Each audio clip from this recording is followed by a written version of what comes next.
यदि इसी गति से मैं पूरी सृष्टि की परिक्रमा करूंगा तो बहुत ही समय लग जाएगा। मुझे मेरी गति बढ़ानी ही होगी।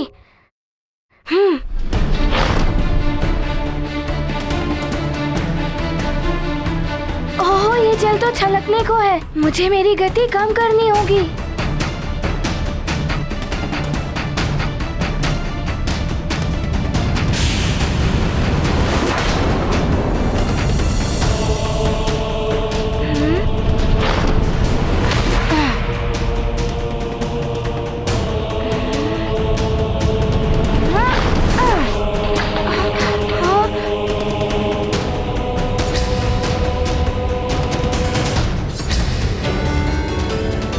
क्या कुछ बूंदे तो छलक गई पात्र से। मुझे इन बूंदों को वापस लाना होगा।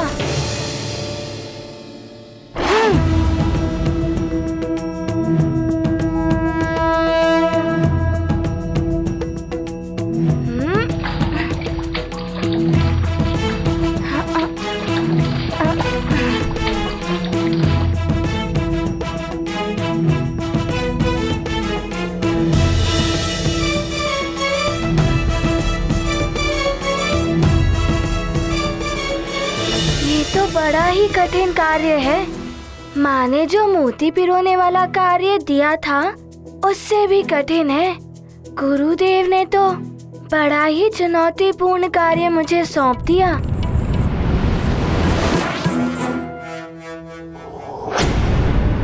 ओम नमः शिवाय।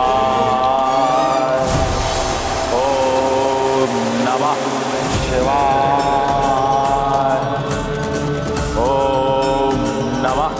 शिवाय। ओम नमः शिवाय।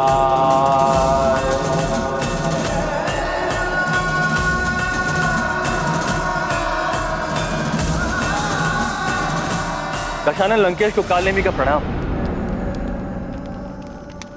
कालनेमी, आज तुम्हें कहे कि यहाँ कोई सूचना लाए हो? हाँ दशानन, वो वानर बालक हनुमान सुमेरु से बाहर शिक्षा प्राप्त करने गया हुआ है।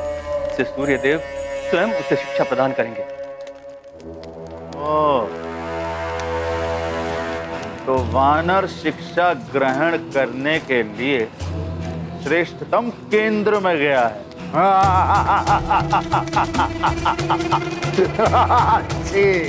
अच्छी बात है, अच्छी बात है। स्वतः ही कुछ दिनों के लिए हमारे मार्ग का कंटक हट गया। किंतु लंकेश, एक तो वो वानर बालक पहले ही दिव्य वरदानों से युक्त है, अब उससे श्रेष्ठतम शिक्षा प्राप्त हो जाएगी। शत्रु का बलवान और ज्ञानवान होना हमारे हित में नहीं है। कालने में वो वानर तो उसी दिन मेरे हाथों मारा जाता जिस दिन वो मेरे समक्ष आया था, क्योंकि मेरी मृत्यु तो उसके हाथों नहीं हो सकती, परंतु उसकी मृत्यु मेरे हाथों अवश्य हो सकती है। मेरे महादेव ने उस दिन उसकी रक्षा कर ली और उसे बचा दिया।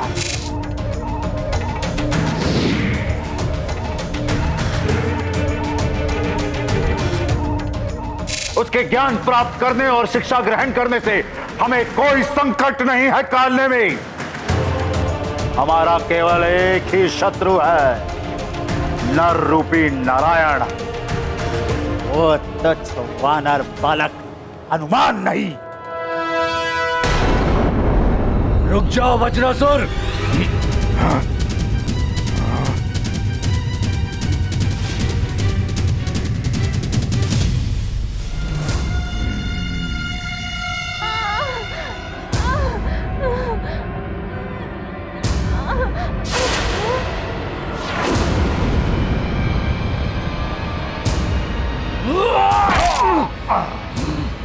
रुक जाओ, इसने मुझ पर वार किया है, इसका वध मैं करूंगा।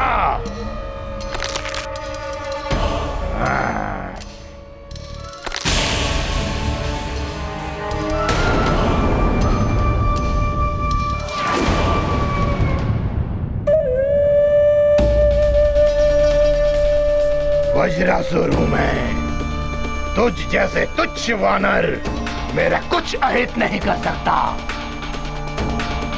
मुझे नर नारायण अवतार के अतिरिक्त कोई नहीं मार सकता। किंतु मैं सबको मार सकता हूं, तुझे भी। देवराज, सुमेरु और उसके आसपास के क्षेत्रों में राक्षसों की गतिविधियां पुनः देखी गई हैं। हाँ वरुण देव, अभी हनुमान नहीं है ना वहां, इसीलिए राक्षसों को यह अवसर मिल गया।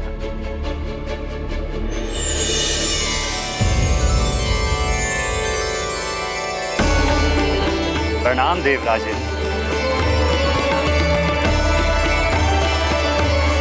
प्रणाम वरुण देव। विराजिए वायुदेव।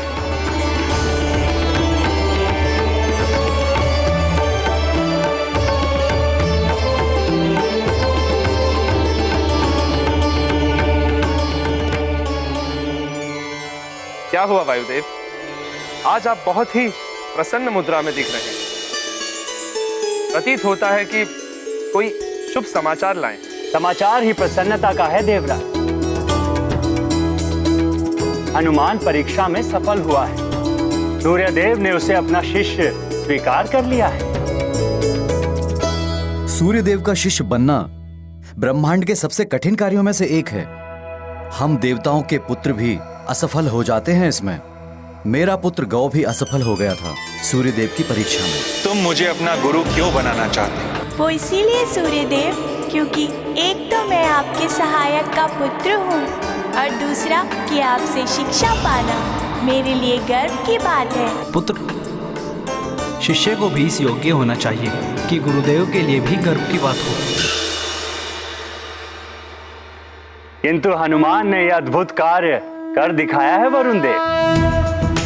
सत्य है वायुदेव, हनुमान बड़ा ही दिव्य बालक, हम सभी देवताओं के बालकों से भी अधिक दिव्य। हनुमान की सफलता में उसके माता पिता महाराज केसरी और देवी अंजना की तपस्या, उनके द्वारा दिए गए संस्कार और सीख भुलाए नहीं जा सकते देव। सत्य वचन है। संतान के प्रथम गुरु उसके माता पिता ही होते हैं। किंतु जितना कठिन सूर्यदेव का शिष्य बनना है, उतना ही कठिन सूर्यदेव की शिक्षा ग्रहण करना भी है। हनुमान के लिए भी एक बड़ी चुनौती है।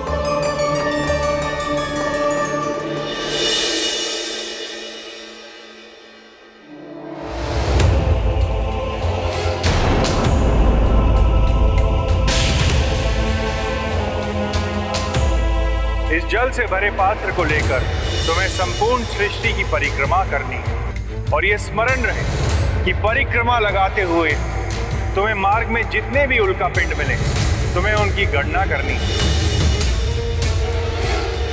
किंतु तुम्हें यह ध्यान रखना होगा हनुमान कि इस जल के पात्र से एक भी बूंद बाहर नहीं गिरनी चाहिए।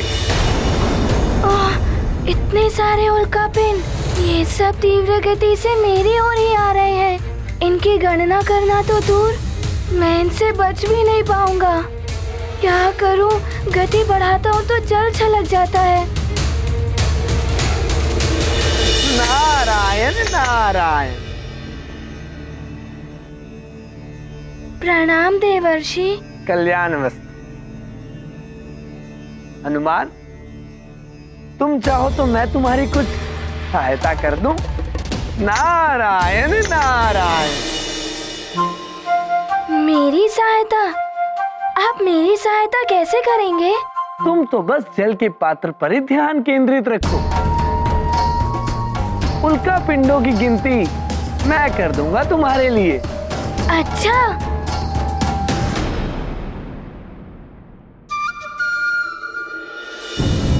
यदि हनुमान ने देव ऋषि से सहायता ले ली तो सूर्यदेव अवश्य रुष्ट हो जाएंगे।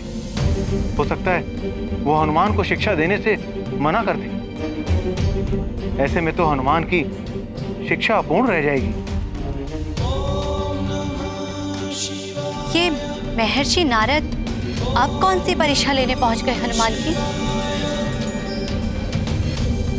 हनुमान की तो पग पग पग परीक्षाएं होनी है। यह परीक्षाएं हनुमान के लिए बहुत बड़ी सीख होगी। देखना यह है कि हनुमान देवर्षि के द्वारा दिए जा रहे लोक में आता है या नहीं।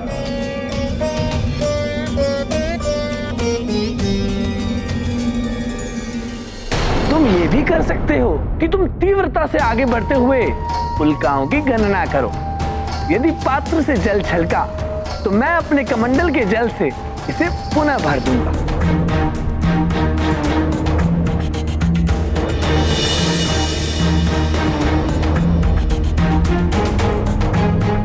ये रहा मेरा कमंडल।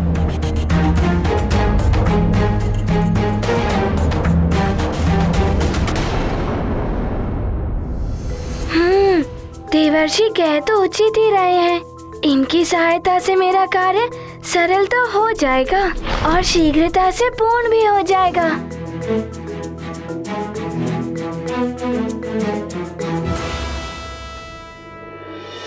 यदि आप कहें तो मैं आपका वाहन बनने को तैयार हूँ। यदि आज आप मेरी सवारी बनेंगे तो मेरे मूषक को बुरा लगेगा ना? गणपति जी ने सत्य कहा, वाहन नहीं बदलते और किसी की सहायता से स्पर्धा में विजय प्राप्त करना भी अनुचित है। ऐसी विजय का कोई अर्थ नहीं। देवर्षि, आपके प्रस्ताव के लिए धन्यवाद, किंतु गुरुदेव ने ये कार्य मुझे पूर्ण करने के लिए सौंपा है। माँ ने मुझे एक सीख दी थी, स्वयं के कार्य में किसी और की सहायता लेना फल के ही समान होता है। अतः इस कार्य को मुझे ही पूर्ण करने दीजिए। उत्तम, अति उत्तम हनुमान। नारायण नारायण। सुगम पथ ने दिया प्रलोभन, हनुमत ने चुना स्वावलंबन। विनम्रता का लेकर भाव स्वीकार किया देवर्षि प्रस्ताव। नहीं करेंगे गुरु से छल, हनुमत दर्शाते आत्मबल। करते स्वयं जो अपने कार्य, उत्तम मिलते उन्हें परिणाम।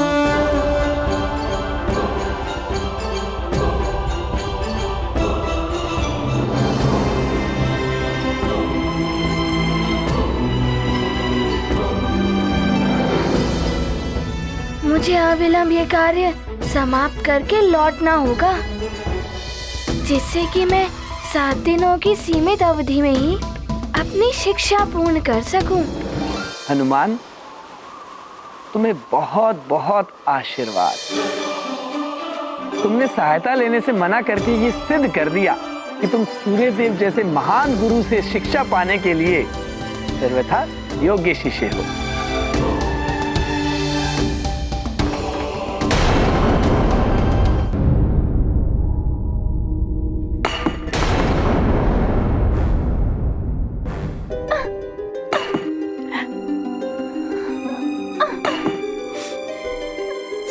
योग्य शिष्य था मैं, फिर भी मुझ गव को सूर्यदेव ने अपना शिष्य नहीं बनाया। वरुण देव का पुत्र होकर भी उन्होंने मुझे शिष्य बनने के लिए अयोग्य ठहरा दिया। पुत्र, इतना क्रोध अनुचित है। कोई मेरे समीप नहीं आएगा। आप भी नहीं माते? गौ, मैं तुम्हारी माँ होकर भी तुम्हारे समीप नहीं आ सकती। त्याग करूंगा मैं सबका, कोई मेरे समीप नहीं आएगा। भोजन भी त्याग कर दूंगा। जल के देवता वरुण देव का पुत्र होकर भी मैं जल का त्याग कर दूंगा। धीरज रखो पुत्र, शांत हो जाओ। कैसा धीरज? अब सूर्य देव के मुख्य सहायक वरुण देव की पत्नी होकर भी मेरी सहायता नहीं कर सकती। पिताश्री भी कुछ नहीं कर सकते। इससे तो अच्छा होता कि मैं महाराज केसरी और देवी अंजना का पुत्र होता। तो आज मैं सूर्यदेव का शिष्य तो होता, हनुमान की भांति उनसे शिक्षा तो प्राप्त कर रहा होता। प्रणाम देवर्षि। तुम्हारा कल्याण हो पुत्र। नारायण नारायण। अब मुझे ही इस समस्या का कोई हल निकालना होगा। क्या हो सकता है इसका हल?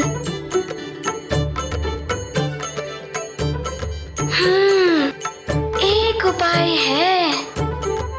मैं उल्का पिंडों से बचते हुए उनकी गणना भी कर लूंगा एवं जल को भी बचा लूंगा।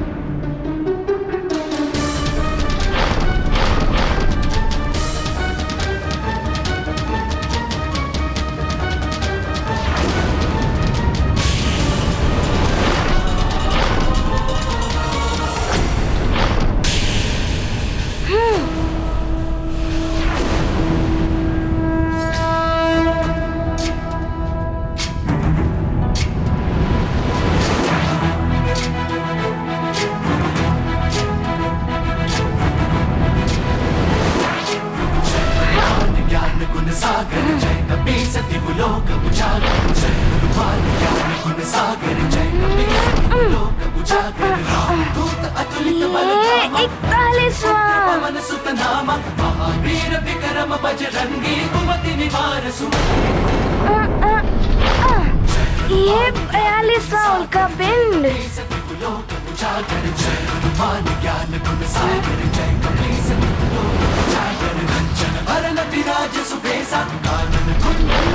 43वां उल्का पिंड।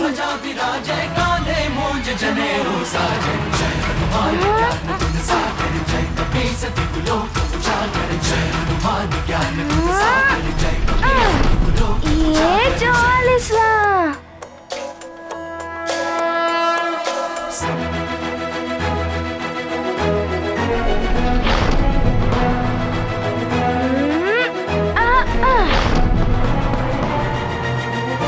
ये 45वां।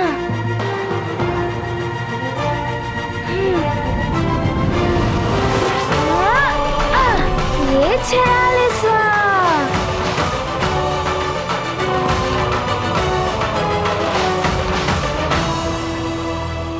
अभी तक तो 46 उल्का पिंड ही दिखाई दिए हैं। अब जल पात्र।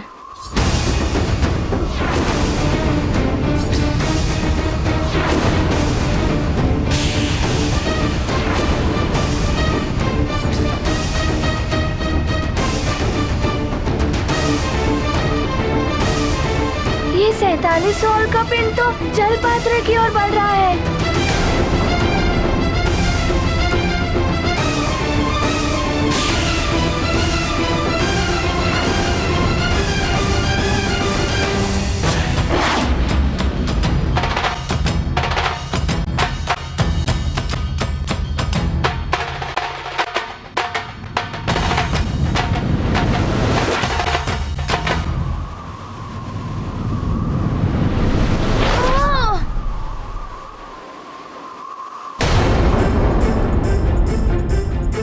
कुछ बूंदें तो गिर ही गई। अब दिखाई भी नहीं दे रही है कि कहाँ गई।